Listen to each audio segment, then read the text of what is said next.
انتہائی عزت، احترام، تکریم کے ساتھ درود و سلام کے نذرانوں کے بعد انتہائی عزت اور تکریم کے لائق سامعین ذی وقار، میرے دینی اور یقینی دوستوں، بزرگ اور بھائیوں، اللہ تبارک و تعالیٰ نے قرآن میں ارشاد فرمایا عسیٰ ان یبعثک ربک مقاما محمودا، یقیناً آپ کا رب آپ کو مقام محمود پر فائز فرمائے گا۔ یبعثک ربک مقاما محمودا، آپ کو مقام محمود عطا فرمائے گا۔ مقام محمود کی تفسیر کیا ہے اور اس کا مفہوم اور معنی کیا ہے؟ اس کے تین معنی بیان کیے جاتے ہیں، تین مفاہیم ہیں اور تینوں اپنی جگہ پر احادیث کے ساتھ مؤید ہیں۔ پہلا معنی یہ ہے کہ رسول اللہ صلی اللہ علیہ وسلم کو فرمایا گیا، اے محبوب صلی اللہ علیہ وآلہ وسلم، آپ نفل ادا کیجئے تہجد کے، آپ کو عن قریب آپ کا رب مقام محمود عطا فرمائے گا۔ مقام محمود کی پہلی تفسیر تو یہ ہے کہ آپ کو قیامت کے دن اس مقام پر کھڑا کیا جائے گا کہ نبی ہو، ولی ہو، کوئی عام شخص ہو، خاص و عام ہو، بلکہ خود پروردگار کی ذات ہو، سب آپ کی حمد بیان فرمائیں گے۔ یہ ہے مقام محمود، وہ مقام جس پر آپ کی حمد کی جائے، الذی یحمد حمدا بعد حمد۔ تو اسی لیے آپ کو محمد کہا جاتا ہے کہ آپ کی بہت زیادہ تعریف کی گئی اور ہوتی رہے گی۔ محمد کا مطلب ہوتا ہے کہ جس کی لگاتار تعریف کی گئی ہو، جس کی شان اور عظمت کا عالم یہ ہو کہ اس کی تعریف میں کوئی انقطاع نہ ہو، لگاتار ہو اور ہوتی رہے۔ تو ادھر مقام محمود سے مراد آپ صلی اللہ علیہ وسلم کی عظمت، شان، رفعت، یہ مراد ہے کہ قیامت کے دن آپ کی عظمتوں کے ڈنکے بجا دیے جائیں گے۔ قیامت کے دن ہر نبی، ہر رسول اللہ صلی اللہ علیہ وسلم کی شان اور عظمت کے ترانے پڑے گا، اور یہیں تک بس نہیں، خود پروردگار آپ کی شان بیان فرمائے گا۔ یہ جو تعریف ہے یہ حافظ ابن کثیر نے اپنی مشہور تفسیر ابن کثیر کے اندر 15ویں پارے سورہ بنی اسرائیل کی آیت نمبر 79 کے تحت لکھی۔ دوسری تفسیر جس پر آج کی میری گفتگو ہے وہ یہ ہے کہ اے محبوب، اللہ آپ کو مقام محمود عطا فرمائے گا، شان والا مقام عطا فرمائے گا۔ اس سے مراد رسول اللہ صلی اللہ علیہ وسلم کو شفاعت کا اذن عطا فرما دیا جائے گا۔ تو مقام محمود سے مراد یہ ہے کہ قیامت کے دن آپ وہ صاحب عزت اور عظمت ہوں گے کہ صرف آپ کہیں گے تو آپ کی سنی جائے گی، آپ کہیں گے آپ کی مانی جائے گی۔ رسول اللہ صلی اللہ علیہ وآلہ وسلم نے فرمایا اوتیت خمسا لم یعطہن احد قبلی، مجھے 5 چیزیں اللہ نے ایسی دی ہیں جو مجھ سے پہلے کسی کو عطا نہیں کی۔ نصرت بالرعب مسیرۃ شہر، میں 1 مہینے کی مسافت پر ہوں تو اللہ میرا رعب دشمن کے دل میں ڈال دیتا ہے۔ یہ پہلی رسول اللہ صلی اللہ علیہ وسلم کی وہ شان جو آپ نے فرمایا مجھ سے پہلے اللہ نے کسی کو نہیں دی، کہ دشمن 1 مہینے کی مسافت پر بھی بیٹھا ہو لیکن میرا رعب اس کے دل کو ہلا کے رکھ دیتا ہے۔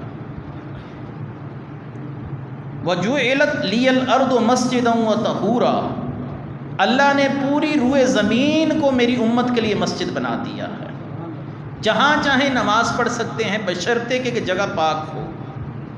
پہلی قوموں کی عبادت گاہیں وہ مختص تھی عبادت کے لیے کہ کوئی قوم بھی اپنے عبادت گاہ سے باہر عبادت نہیں کر سکتی تھی، ان کو چل کے جانا پڑتا تھا۔ وہ گرجا ہو،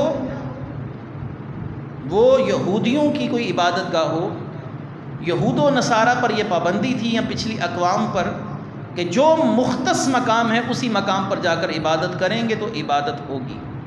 یہ رسول اللہ صلی اللہ علیہ وسلم کی رحمت ہے کہ آپ نے فرمایا وَجُعِلَتْ لِيَ الْأَرْضُ مَسْجِدًا وَطَهُورًا، اللہ نے پوری روئے زمین کو میری امت کے لیے مسجد بنا دیا ہے۔ یہ رسول اللہ صلی اللہ علیہ وسلم کی دوسری شان ہے۔ آپ نے فرمایا فَأَيُّمَا رَجُلٍ مِّنْ أُمَّتِي أَدْرَكْتُهُ الصَّلَاةَ فَلْيُصَلِّ، میرا امتی کہیں بھی جا رہا ہو، راستے میں نماز کا وقت آ جائے، جگہ پاک صاف دے کر کہیں بھی نماز پڑھ سکتا ہے، اس کے لیے مسجد کا ہونا ضروری نہیں۔ سفر میں ہے، جگہ صاف ہے تو اس جگہ پر نماز پڑھ سکتا ہے۔ وَأُحِلَّتْ لِيَ الْمَغَانِمُ، اور تیسری چیز میری امت کے لیے اللہ نے غنیمتوں کو حلال کر دیا ہے۔ پہلی قومیں مال غنیمت سے ایک ذرہ بھی نہیں کھا سکتی تھی۔ دشمن سے جو مال ملا اس کو ایک بلند پہاڑی کے اوپر رکھ دیا جاتا تھا، آسمان سے ایک آگ اس مال کے اوپر پڑتی تھی جو اس کو جلا کے خاک کر دیتی تھی۔ اس مال کو وہ قوم تصرف میں نہیں لا سکتی تھی۔ رسول اللہ صلی اللہ علیہ وسلم کے صدقے آپ کی امت کے لیے مال غنیمت کو حلال کر دیا گیا۔ اب مال کو اکٹھا کر کر کسی جگہ پر نہیں رکھا جاتا اور نہ ہی آسمان سے ظاہر ہونے والی آگ اس کو جلا دیتی ہے۔ یہ ہے رسول اللہ صلی اللہ علیہ وسلم کی شان، تیسری عظمت جو آپ سے پہلے کسی اور کو نہیں دی گئی۔ چوتھی چیز آپ نے فرمایا وَلَمْ تَحِلَّ لِأَحَدٍ قَبْلِي، مال غنیمت میری قوم سے پہلے کسی کے لیے حلال نہیں تھا۔ یہ صرف میری وجہ سے اللہ نے میری قوم پر یہ رحمت فرمائی، یہ کرم فرمایا کہ اس قوم کو مال غنیمت کھانے کی اجازت دے دی گئی۔ اور آگے آپ نے فرمایا وَأُوتِيتُ الشَّفَاعَةَ، قیامت کے دن شفاعت کبریٰ کا منصب مجھ محمد کو عطا فرمایا گیا۔ مجھ سے پہلے کسی نبی، کسی رسول، کسی ولی، کسی خاص و عام شخص کو یہ منصب نہیں دیا گیا۔ وہ میں ہوں جس کو اللہ نے شفاعت کبریٰ کا تاج پہنا دیا ہے۔ یہ ہے چوتھی شان رسول اللہ صلی اللہ علیہ وسلم۔ اور آپ نے فرمایا وَكَانَ النَّبِيُّ يُبْعَثُ إِلَىٰ قَوْمِهِ خَاصَّةً وَبُعِثْتُ إِلَى النَّاسِ عَامَّةً، ہر نبی کو کسی قوم، کسی گاؤں، کسی دیہات، کسی شہر اور کسی نسل کی طرف بھیجا گیا ہے۔ مجھ محمد کو پوری کائنات کی طرف بھیجا گیا ہے۔ مجھے یہ 5 عظمتیں دی گئیں۔ وَبُعِثْتُ إِلَى النَّاسِ عَامَّةً، میں عام مخلوق، جتنی بھی مخلوق ہے، جتنے بھی لوگ ہیں، جو بھی قوم ہو، جو بھی خطہ ہو، چاہے وہ جہاں بھی آباد ہوں، مجھ محمد کی رسالت کا دائرہ کار وہاں تک وسیع ہے۔ ایک جگہ فرمایا اُرسِلْتُ إِلَى الْخَلْقِ كَافَّةً، میں اللہ کی ساری مخلوق کا نبی ہوں۔ میں پتھروں کا بھی نبی ہوں، میں جانوروں کا بھی نبی ہوں، میں جنات کا بھی نبی ہوں، میں فرشتوں کا بھی نبی ہوں، میں انسانوں کا بھی نبی ہوں، میں دریاؤں کا بھی نبی ہوں، میں زمین کے لیے بھی نبی ہوں۔ جب آپ نے فرمایا اِلَى الْخَلْقِ كَافَّةً، تو مخلوق کا اطلاق جس جس شے پر ہوتا ہے مصطفیٰ کریم صلی اللہ علیہ وسلم کی نبوت کے دائرے میں وہ شے شامل ہے۔ وَأُرْسِلْتُ إِلَى الْخَلْقِ كَافَّةً، اس حدیث کو امام بخاری نے، امام مسلم نے، امام نسائی نے، امام ابن حبان نے اپنی اپنی کتابوں کے اندر روایت کیا کہ مجھے 5 چیزیں دی گئیں۔ جو چوتھی چیز ہے وہ شفاعت ہے۔ یہ ہے مقام محمود کہ آپ کو شفاعت کبریٰ عطا فرمائی جائے گی۔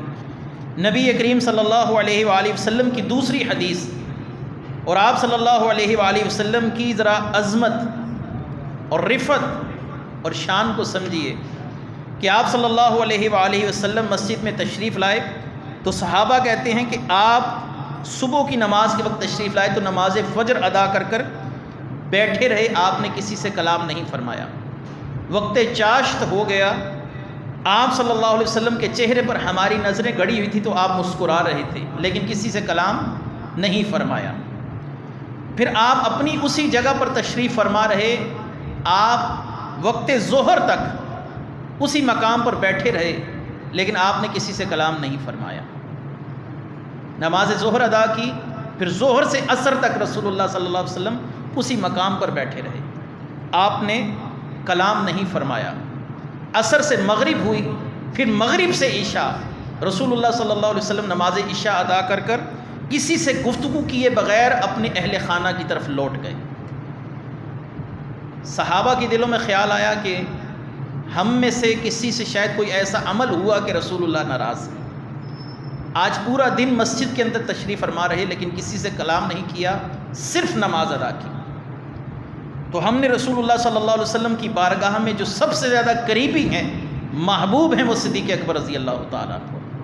ہم نے ان سے عرض کی، اے ابو بکر صدیق، آپ رسول اللہ صلی اللہ علیہ وآلہ وسلم سے پوچھئے کہ کیا معاملہ ہوا، آج آپ نے کسی سے کلام نہیں فرمایا، کوئی ناراضگی ہے تو بتائیے، ہم معافی مانگتے ہیں، کوئی پریشانی ہے تو بتائیے، اس کا ازالہ کرتے ہیں.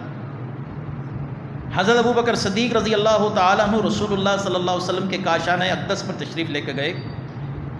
فَسَأَلَهُ، پھر رسول اللہ صلی اللہ علیہ وسلم سے سوال کیا، یا رسول اللہ صلی اللہ علیہ وسلم، ما شأنہ صنع اليوم شیئا لم یصنعہ قط، آپ نے جو آج بات کی ہے ویسے پہلے کبھی نہیں کی. یعنی خاموشی سے تشریف فرما رہے، کسی سے کلام نہیں کیا، اور اتنی دیر، طویل دیر آپ مسجد میں رہے. آپ صلی اللہ علیہ وآلہ وسلم نے فرمایا، نعم، ہاں ایسا ہی ہے، میں نے کسی سے کلام نہیں کیا. یا رسول اللہ صلی اللہ علیہ وسلم، پھر وجہ کیا تھی؟ آپ نے فرمایا، اُرِدَ عَلَيَّ مَا هُوَ قَائِنٌ مِّنْ أَمْرِ الدُّنْيَا وَأَمْرِ الْآخِرَةِ. میں جتنی دیر مسجد میں بیٹھا رہا، اللہ تعالیٰ نے کائنات میں جو ہو چکا، جو ہونے والا، سب مجھے دکھا دیا ہے.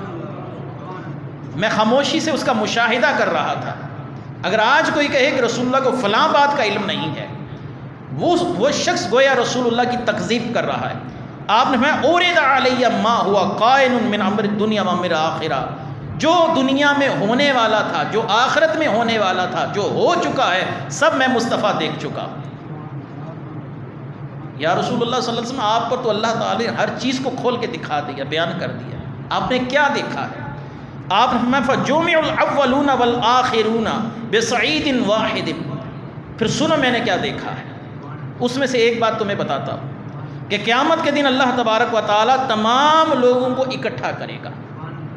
اولین آخرین ایک میدان میں اکٹھے ہوں گے اور پسینے سے شرابور ہوں گے. حَتَّى إِن طَلَقُوا إِلَىٰ آدَمَ وَالْعَرَقُ يَقَادُ يُلْجِمُهُمْ. آپ صلی اللہ علیہ وآلہ وسلم نے فرمایا کہ سب حضرت آدم کے پاس آئیں گے اور پسینوں سے شرابور ہوں گے اور کہیں گے، اے آدم، آپ انسانوں کے باپ ہیں، شفاعت کیجئے. گرمی اور تپش کی حدت کا عالم یہ ہوگا کہ سورج کو زمین کے قریب کر دیا جائے گا اور زمین تانبے کی طرح تپ رہی ہوگی. لوگ پریشانی میں بھاگ رہے ہوں گے. آپ ہمارے باپ ہیں، شفاعت کیجئے. یا آدم و انت ابو البشر، آپ ابو البشر ہیں، آج آپ ہماری جان چھڑوائیے. وَأَنْتَ اسْتَفَاقَ اللَّهُ، آپ کو اللہ نے منتخب فرمایا ہے، آپ کو فرشتوں سے سجدہ کروایا ہے. اشفع لنا الی ربک، شفاعت کیجیے رب کی بارگاہ میں ہمارے لیے. وہ کہیں گے، لقیت مثل الذی لقیتم ان طلقوا الی ابیکم بعد ابیکم الی نوح. انہوں نے کہا، آج میرے پاس منصب نہیں، تم نوح علیہ السلام کے پاس جاؤ. وہ نوح علیہ السلام کے پاس آئیں گے اور کہیں گے، اے نوح، آپ کے لیے اللہ نے فرمایا، ان اللہ اصطفى آدم ونوحا وآل ابراہیم وآل عمران علی العالمین. آپ کا ذکر اللہ نے فرمایا کہ ہم نے آدم کو منتخب کیا، نوح کو منتخب کیا، تو آپ ہماری شفاعت کیجئے. حضرت نوح علیہ السلام سے کہا جائے گا، اشفع لنا الی ربک، اب آپ شفاعت کیجئے. فانت استفاق اللہ، اللہ نے آپ کو منتخب فرمایا. واستجاب لک فی دعائک، آپ کی دعا کو اللہ نے قبول فرمایا تھا. آپ نے کہا، یا اللہ، زمین سے پانی کو نکال، آسمان سے پانی کا چشمے کھول دے. تو پوری قوم آباد، تباہ و برباد ہو گئی تھی. حضرت نوح علیہ السلام کہیں گے، آج میرے پاس یہ منصب نہیں ہے.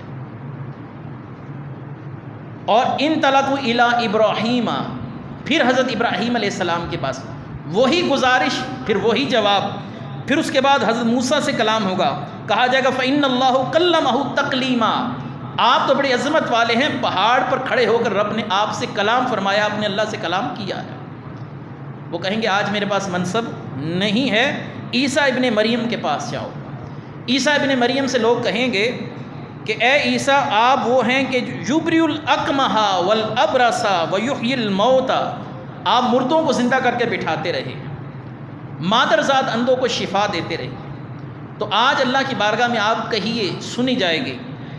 وہ کہیں گے وَلَكِنْ إِن تَرَكُوا إِلَىٰ سَيِّدِ وَلَدَ آدم، آج کسی کے پاس نہ جاؤ، اس کے پاس جاؤ جو آدم علیہ السلام کے بھی سردار ہے. پوچھا جائے گا وہ کون ہے؟ کہا جائے گا ہوا محمد رسول اللہ صلی اللہ علیہ وسلم. تم کیوں دائیں بائیں بھاگ رہے ہو؟ اگر جانا ہے تو صرف رسول اللہ کے پاس جاؤ. اور فَإِنَّهُ أَوَّلُ مَن تَنشَقُّ عَنْهُ الْأَرْضُ يَوْمَ الْقِيَامَةِ، رسول اللہ صلی اللہ علیہ وسلم فرمایا میں ہی ہوں جس کے لیے زمین کو سب سے پہلے پھاڑا جائے گا اور میں قبر سے باہر آ جاؤں گا. میں قبر سے سب سے پہلے باہر نکالا جاؤں گا. فَيَشْفَعَ لَكُمْ إِلَىٰ رَبِّكُمْ، میں ہی اللہ کی بارگاہ میں بات کروں گا، میری ہی سنی جائے گی. سب سے پہلے مجھے قبر سے باہر نکالا جائے گا. سب سے پہلے جب میں قبر سے باہر نکلوں گا، ایک حدیث میں الفاظ ہیں کہ ایک ہاتھ میں ابو بکر کا ہاتھ ہوگا، دوسرے ہاتھ میں عمر فاروق کا ہاتھ ہوگا.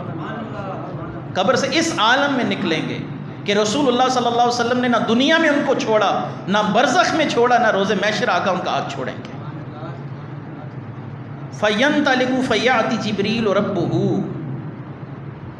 تو جبریل علیہ السلام تشریف لائیں گے اور رب کی طرف سے پیغام دیا جائے گا اے محمد صلی اللہ علیہ وآلہ وسلم آپ کے لیے جنت کی خوشخبری ہے. لیکن میں جبریل کی بات پر غور نہیں کروں گا. فَيَخِرُّ سَاجِدًا قَدْرَ جُمْعَةٍ، جتنی دیر میں جمعے کی نماز پڑھی جاتی ہے اتنی دیر میں سجدے کے اندر رہوں گا. فَيَقُولُ اللَّهُ عَزَّ وَجَلَّ، مجھ سے رب خود کلام فرمائے گا یا محمد ارفع راسک، اپنا سر اٹھائیے، وَقُلْ يُسْمَعْ، کہیے آپ کی سنی جائے گی، وَاشْفَعْ تُشَفَّعْ، مانگیے عطا کیا جائے گا.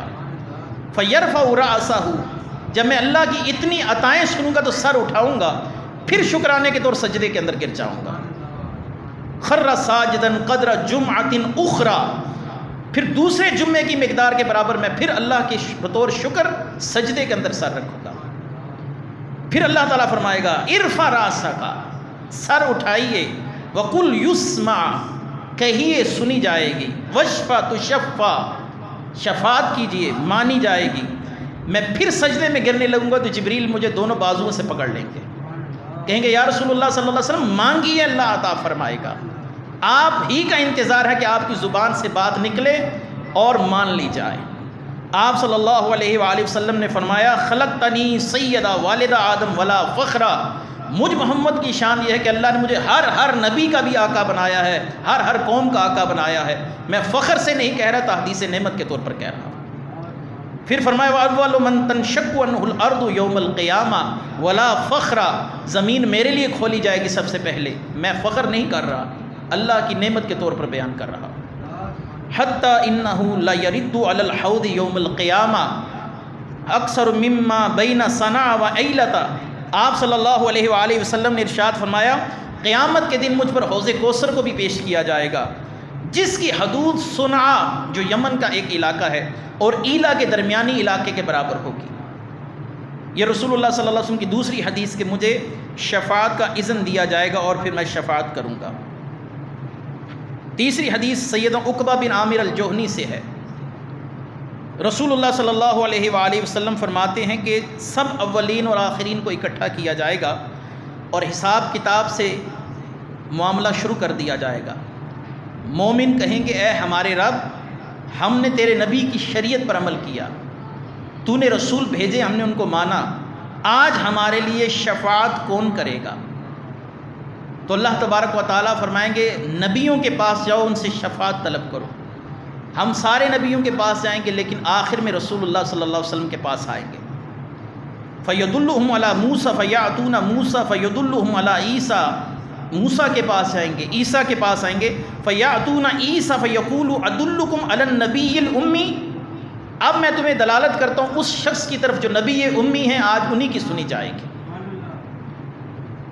یہاں پر بڑے خوبصورت الفاظ ہیں، بڑی خوبصورت حدیث. آپ نے فرمایا حَتَّى آتِيَ رَبِّي فَيُشْفِعَنِي، میں رب کی بارگاہ میں آؤں گا اور شفاعت کروں گا. وَيَجْعَلَ لِي نُورًا مِّن شَعْرِ رَاسِي إِلَىٰ ظُفْرِ قَدَمِي، میرے سر کے بالوں سے لے کر میرے قدم تک میرے سارے وجود کو نور بنا دیا جائے گا. میرا جسم جگمگ کر رہا ہوگا، چمک رہا ہوگا. فیقول الکافرون عند ذلک لابلیس، کافر ابلیس سے کہیں گے مسلمانوں کے لیے تو ان کے نبی ہیں شفاعت کے لیے، تو دیکھتا نہیں کہ وہ آج اللہ کی بارگاہ میں بات کر رہے ہیں، ان کی مانی جا رہی ہے۔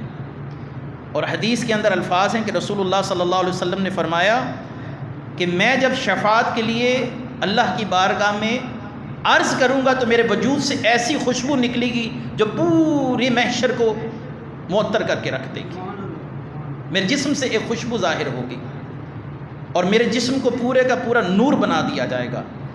وَيَجْعَلَ لِي نُورًا مِّن شَعْرِ رَأْسِي، سر کے بالوں سے لے کے ظفر قدمی، پاؤں کی انگلیوں تک میں محمد پورے کا پورا نور بن جاؤں گا، میرا وجود چمکدار ہو جائے گا۔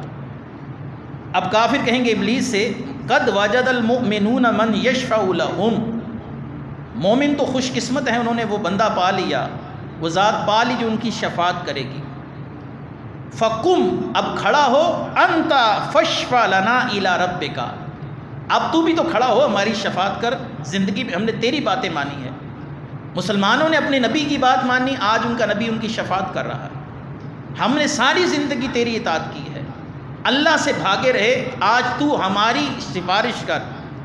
فإنک انت اضللتنا، تو نے ہمیں گمراہ کیا تھا، اب کھڑا ہو، کیوں نہیں کھڑا ہوتا؟ فیقوم فیسور مجلسہ انت نریح شمع احد قط، شیطان کے وجود سے اتنی بدبو نکلے گی کہ اس کے ماننے والے اللہ کی پناہ مانگیں گے۔ فیقول عند ذلک، اور شیطان پھر کہے گا وقال الشیطان لما قضی الامر ان اللہ وعدکم وعد الحق، آج میں تم سے سچی بات کہتا ہوں، اللہ نے جو وعدہ کیا تھا وہ سچا تھا، اور جو میں نے وعدہ کیا تھا وہ جھوٹا تھا، آج میری نہیں سنی جائے گی، آج اگر کسی کی سنی جائے گی تو محمد مصطفیٰ کی سنی جائے گی، آج لے ان کی پناہ، آج مدد مانگ ان سے، پھر نہ مانیں گے قیامت میں اگر مان گیا۔ نعرہ تکبیر، اللہ اکبر، نعرہ رسالت، یا رسول اللہ، نعرہ تحقیق، حق جا رہے ہیں۔ نعرہ حیدری، علامہ تسلیم شاہ۔ ایک اور حدیث مبارکہ سیدنا جابر بن عبداللہ انصاری سے، یہ رسول اللہ صلی اللہ علیہ وسلم کی ایک خادمہ تھیں جن کا نام بریرہ تھا، یہ صفائی اور رسول اللہ صلی اللہ علیہ وسلم کے گھر کے اندر دیگر معاملات میں معاونت کرتی تھی۔ ایک دن یہ دروازے کے آگے جھاڑو دے رہی تھی، تو جھاڑو دیتے ہوئے ان کے سر کے کچھ بال ان کے چہرے پر ظاہر ہو گئے، یعنی چادر سے باہر آ گئے۔ ایک شخص وہاں سے گزرنے لگا، کہا یا بریرہ غتی شعیفتک فإن محمدا لن یغنی عنک من اللہ شیئا، اے بریرہ اپنے سر کے بالوں کو ڈھانپ، اگر تیرے دل میں یہ ہے کہ تجھے قیامت کے دن مصطفیٰ فائدہ دیں گے تو نہیں دے سکتے، لن یغنی عنک من اللہ شیئا، اللہ سے تجھے مصطفیٰ نہیں بچا سکتے، اپنے سر کو ڈھانپ لے۔ اس خاتون نے فاخبرت النبی صلی اللہ علیہ وسلم، اس نے یہ خبر رسول اللہ صلی اللہ علیہ وسلم کو دی کہ فلاں شخص نے گزرتے ہوئے مجھے کہا کہ تجھے مصطفیٰ کی ذات فائدہ نہیں دے سکتی۔ اب جب نبی کریم صلی اللہ علیہ وسلم پر جلال کا عالم ہوتا تھا تو آپ ایسے چلتے تھے کہ آپ کی چادر مبارک زمین کے ساتھ گھسٹ رہی ہوتی تھی۔ فخرج یجر رداءہ محمرۃ وجنتاہ، آپ کے چہرے پر جلال تھا اور آپ کی چادر زمین کے ساتھ گھسٹ رہی تھی۔ آپ مسجد نبوی میں تشریف لائے، وَكُنَّ مَعْشَرَ الْأَنصَارِ نَعْرِفُ غَضَبَهُ بِجَرِّ رِدَائِهِ وَحُمْرَتِهِ وَجَنَتَيْهِ، جابر بن عبداللہ انصاری کہتے ہیں ہمیں رسول اللہ کے جلال کا پتہ ہی ایسے چلتا تھا کہ آپ کی چادر مبارک زمین کے ساتھ گھسٹ رہی ہوتی تھی۔ ہم فوراً ہوشیار ہو گئے، اپنی تلواریں آپ نے پکڑ لی کہ شاید رسول اللہ کسی سے ناراض ہوئے اور ہم اس کی گردن اتارتے ہیں۔ ہم نے کہا فَأَخَذَ السِّلَاحَ، ہم نے اپنے ہتھیار باہر نکال لیے۔ ثُمَّ آتَيْنَاهُ فَقُلْنَا يَا رسول اللَّهِ مُرْنَا بِمَا شِئْتَ فَوَالَّذِي بَعَثَكَ بِالْحَقِّ لَوْ أَمَرْتَنَا بِأُمَّهَاتِنَا وَآبَائِنَا وَأَوْلَادِنَا، یا رسول اللہ صلی اللہ علیہ وسلم اس ذات کی قسم جس نے آپ کو حق کے ساتھ بھیجا ہے، بتائیے آپ کو کس سے اذیت پہنچی ہے؟ ہم اپنی ماؤں کی پرواہ نہیں کرتے، اپنے باپوں کی پرواہ نہیں کرتے، اپنی اولاد کی پرواہ نہیں کرتے، حکم تو کیجئے، اس کی گردن آپ کے قدموں میں ہوگی۔ فصعد المنبر، رسول اللہ ممبر پر تشریف لائے، فحمد اللہ و اثنى علیہ، آپ نے اللہ کی تعریف اور ثنا بیان کی، وقال من انا، پھر پوچھا میں کون ہوں، ہم نے کہا انت رسول اللہ، آپ اللہ کے رسول ہیں، فرمایا نام ولکن من انا، وہ تو میں ہوں، مجھے بتاؤ میں کون ہوں، فقلت انت محمد بن عبد اللہ بن عبد المطلب بن ہاشم بن عبد مناف، آپ محمد بن عبداللہ بن عبد المطلب بن ہاشم بن عبد مناف ہے۔ آپ صلی اللہ علیہ وسلم نے فرمایا نعم ولکن من انا، وہ تو میں ہوں لیکن بتاؤ میں کون ہوں۔ صحابہ خاموش ہو گئے، آپ نے فرمایا انا سید ولد آدم، میں آدم علیہ السلام کی ساری اولاد کا سردار ہوں، ولا فخر، اس پر فخر نہیں کرتا، واول من تنشق عنہ الارض، میں ہی ہوں جس کے لیے زمین کو کھول دیا جائے گا، میں ہی پہلے بار آؤں گا، واول من ينفض التراب عن رأسی ولا فخر، مجھی سے مٹی کو ہٹایا جائے گا، میں اس بات پر فخر نہیں کرتا، واول داخل الجنت ولا فخر، میں ہی ہوں جس کے لیے جنت کا دروازہ سب سے پہلے کھولا جائے گا، میں فخر نہیں کرتا۔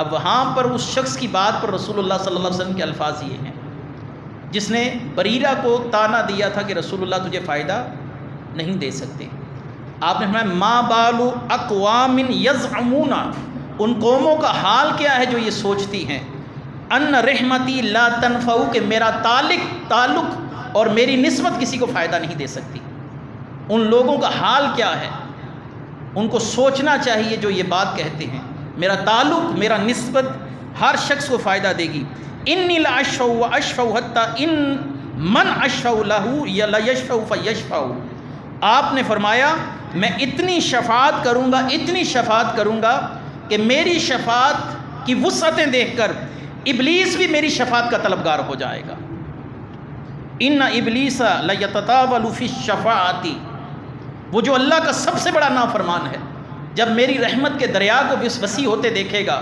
وہ بھی دل میں خیال کرے گا کہ آج کاش مصطفیٰ میری شفاعت کر دیں اور میں بھی جنت میں چلا جاؤں، اتنی میں شفاعت کروں گا کہ شیطان کو بھی امید ہو جائے گی، وہ لوگ کیوں خیال کرتے ہیں کہ میری نسبت فائدہ نہیں پہنچاتی، میں شفاعت کروں گا اور شفاعت سنی جائے گی، مانی جائے گی۔ اور ایک حدیث میں ہے کہ میں اتنی شفاعت کروں گا کہ وَأَتِي مَالِكًا خَازِنَ النَّارِ، میرے پاس جہنم کا دروغہ آئے گا، کہے گا یا محمد، اے محمد صلی اللہ علیہ وسلم، ما ترکت للنار لغضب ربک فی امتک من بقیۃ، آپ نے آج اتنی شفاعت کر دی ہے کہ جہنم میں ایک بھی امتی آپ کا نہیں بچا ہے۔ اچھا ہمارا عقیدہ شفاعت کے لیے کیا ہے، اس کو سمجھ لیجئے۔ ہمارا عقیدہ یہ ہے کہ نبی کریم صلی اللہ علیہ وآلہ وسلم کی شفاعت اہل ایمان کو جو نفع دے گی وہ یہ ہے کہ اہل ایمان کو کچھ دیر کے لیے جہنم میں جانا پڑے گا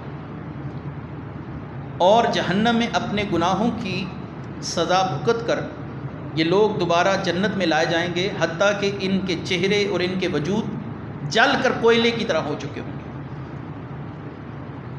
پھر ان کو جنت کی نہروں میں غوطے دیے جائیں گے اور یہ بالکل ویسے ہو جائیں گے جیسے کبھی جہنم میں گئے ہی نہیں، لیکن ان کے چہروں پر، ان کی پیشانیوں پر سیاہ داغ ہوں گے۔ جنتی ایک دوسرے کو کہیں گے ہؤلاء الجہنمیون، یہ وہی ہیں جن کو جہنم سے نکالا گیا ہے۔ یہ لوگ اللہ کی بارگاہ میں عرض کریں گے یا باری تعالیٰ اب تو ہم اپنی سزا بھگت آئے، اب جنت میں ہیں لیکن ان لوگوں کی بات ہمیں تکلیف دیتی ہے کہ یہ جہنمی ہیں، تو اللہ تبارک و تعالیٰ ان کے چہروں سے وہ نشان بھی مٹا دیں گے، پھر کوئی معلوم نہیں رہے گا کہ کون شخص جہنم سے نکلا ہے اور کون شخص شروع سے ہی جنت میں ہے۔ رسول اللہ صلی اللہ علیہ وسلم کی شفاعت کا یہ فائدہ ہے، کافر ہمیشہ جہنم میں ہی رہے گا، لیکن رسول اللہ صلی اللہ علیہ وسلم کی امت کے بہت سے افراد کو حسب حال جہنم میں رکھا جائے گا، عذاب میں بھی تخفیف ہے، اور رسول اللہ صلی اللہ علیہ وآلہ وسلم شفاعت کرتے رہیں گے اتنی دیر میں، رسول اللہ صلی اللہ علیہ وسلم کی جتنی دیر میں شفاعت مکمل ہوگی بہت سے لوگوں کو جہنم سے نکال لیا جائے گا۔ آقا کریم صلی اللہ علیہ وآلہ وسلم کی ایک اور حدیث مبارکہ اب ان بدقسمتوں کے لیے کہ جن کو شفاعت فائدہ نہیں دے گی. ہمیں تو امید ہے کہ شفاعت ملے گی، فائدہ بھی دے گی، لیکن کچھ لوگ ایسے ہیں جو شفاعت کی امید رکھتے ہیں لیکن شفاعت کی شرط نہیں جانتے کہ شفاعت فائدہ کس کو دیتی ہے. آپ صلی اللہ علیہ وآلہ وسلم نے ارشاد فرمایا، یہ ان لوگوں کے لیے جن کو اب شفاعت فائدہ نہیں دے گی. آپ نے فرمایا کہ شفاعتی مباح، میری شفاعت مباح ہے، جائز ہے، پہنچے گی، فائدہ دے گی، لیکن کس شخص کو نہیں پہنچے گی؟ الا لمن سب اصحابی، وہ شخص جو میرے کسی صحابی کا بے ادب ہو، میری شفاعت اس کو فائدہ نہیں دے گی. جس کو مصطفیٰ کی شفاعت فائدہ نہ دے سکے، اسے کسی صحابی کی نسبت بھی فائدہ نہیں دے سکتی، اس کو اہل بیت کی نسبت بھی فائدہ نہیں دے سکتی. رسول اللہ صلی اللہ علیہ وآلہ وسلم نے فرمایا شفاعتی مباحۃ الا لمن سب اصحابی، میرے صحابہ کو بکواس کرنے والوں کو میری شفاعت کوئی فائدہ نہیں دے گی.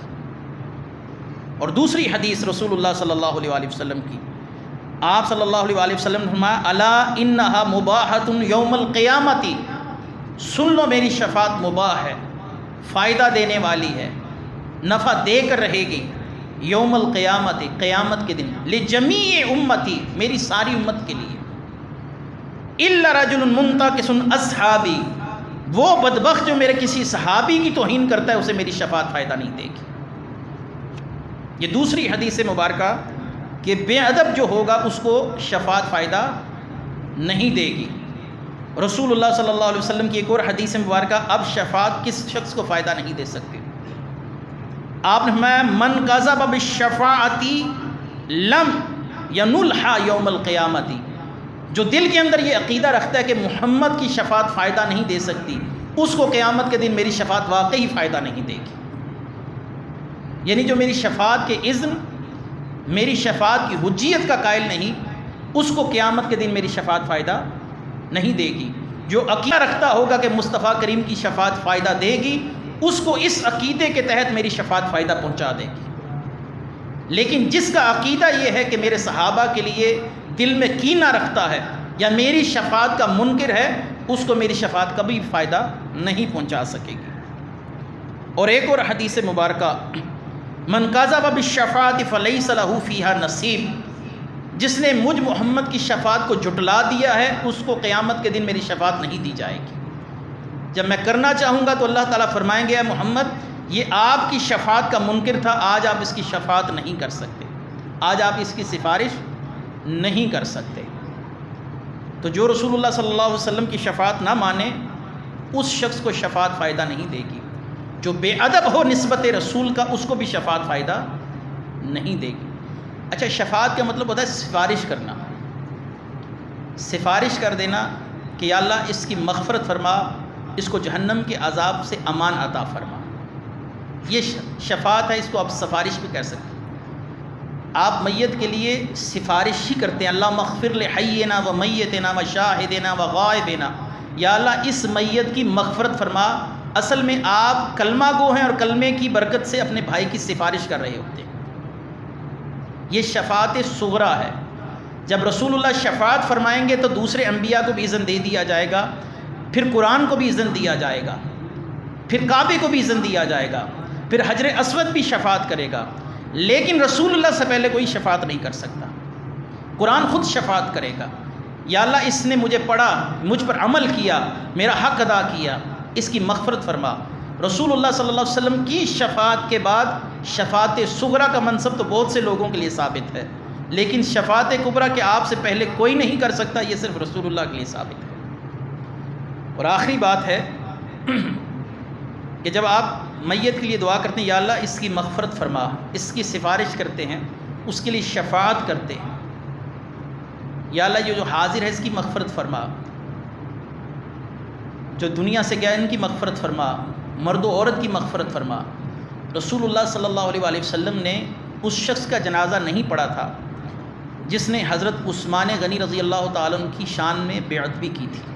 یہ سنن ترمذی کی حدیث ہے کہ آپ صلی اللہ علیہ وسلم کی وہ دو حدیثیں کہ جو میرے صحابہ کی بے ادبی کرے میں اس کی شفاعت نہیں کروں گا، آپ اس سے یہ تیسری حدیث بھی ملوا لیجئے سنن ترمذی کی کہ حضرت عثمان غنی کے بے ادب کا جنازہ ہے تو آپ نے اس کی سفارش نہیں کی، کیونکہ نماز کے اندر سفارش کرنی ہوتی ہے، شفاعت کرنی ہوتی ہے، یا اللہ اس کی مغفرت فرما، آپ نے اس کا جنازہ نہیں پڑھا تھا۔ خود سوچئے عثمان غنی رضی اللہ تعالیٰ عنہ مرتبے میں، مقام میں تیسرے نمبر پر ہیں، اور جو ان سے اوپر ہیں حضرت عمر فاروق اور سیدنا ابو بکر صدیق، ان کے بے ادبوں کے ساتھ رسول اللہ کی طرف سے کیا معاملہ کیا جائے گا؟ شفاعت سے فائدہ لینا ہے تو نسبت مصطفیٰ کا احترام بھی کیجیے، وہ گھر والے ہوں، وہ رسول اللہ صلی اللہ علیہ وسلم کے اصحاب ہوں، وہ رسول اللہ صلی اللہ علیہ وسلم کی کوئی بھی نسبت ہو، اگر رسول اللہ کی نسبتوں کا احترام نہیں تو شفاعت بھی نہیں ہے۔ اللہ تبارک و تعالی ان نسبتوں کا احترام نصیب فرمائے۔ وآخر دعوانا الحمد للہ رب العالمین۔